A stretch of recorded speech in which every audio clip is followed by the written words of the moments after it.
अष्टावक्र गीता उपदेश संख्या 40। अष्टावक्र जी कहते हैं कि हे जनक, यह जगत संकल्प मात्र है।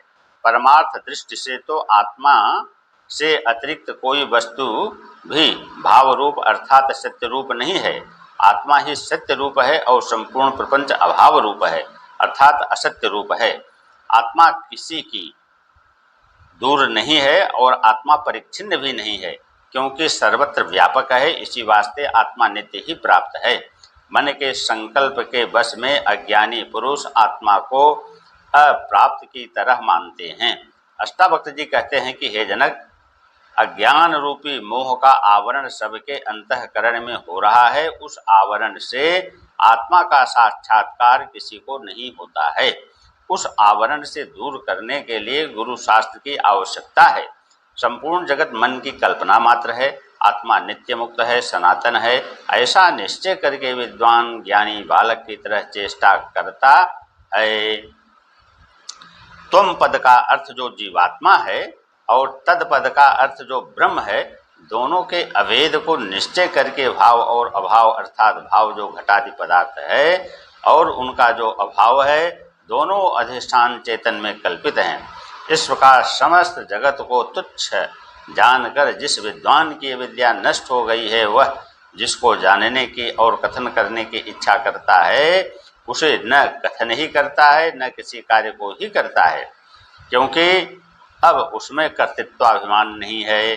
जिस विद्वान ने ऐसा निश्चय किया है कि सर्वरूप आत्मा ही है, वह बाह्य शरीर आदिकों के व्यापार से रहित हो जाता है और वही जीवनमुक्त भी कहा जाता है। अष्टावक्र जी कहते हैं कि हे जनक, जिसका मन संकल्प विकल्प से रहित हो गया है, जिसको न विक्षेप होता है और न एकाग्रता के लिए उद्यम करना होता है, क्योंकि जिसको विक्षेप होता है वही निरोध के लिए यत्न करता है। उसको पदार्थों का अत्यंत ज्ञान या मूर्खता नहीं होती है और न उसको विषयजन्य सुख या दुख होता है, क्योंकि वह केवल आत्मानंद में मग्न है। जीवन मुक्त को स्वर्ग के राज्य मिलने पर भी न उसको हर्ष होता है और भिक्षावृत्ति में न उसको विक्षेप होता है, और पदार्थ का लाभ और अलाभ दोनों उसको बराबर हैं। वन में रहे वह घर में रहे, वह एक रस रहता है। अष्टावक्र जी कहते हैं कि स्थिर चित्त वाले योगी को धर्म काम और अर्थ के साथ कुछ प्रयोजन नहीं रहता है, और इस काम को मैंने कर लिया है या इसको मैं करूँगा, इस प्रकार के द्वंद्वों से जो रहित है वही जीवन मुक्त योगी है।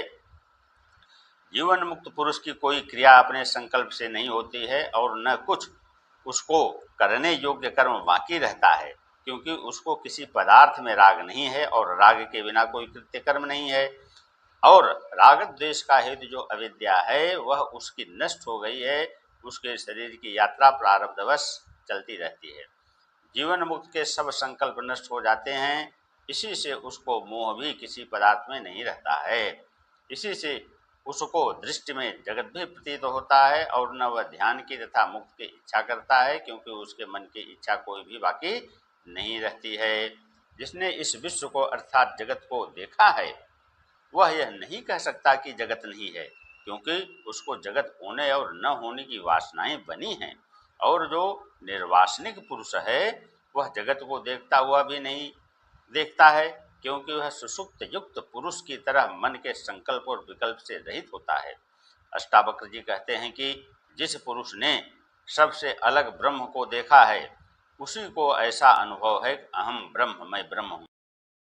जिस पुरुष ने अपने में विक्षेपों को देखा है, वही विक्षेपों को दूर करने के लिए चित्त के निरोध की चिंता को करता है।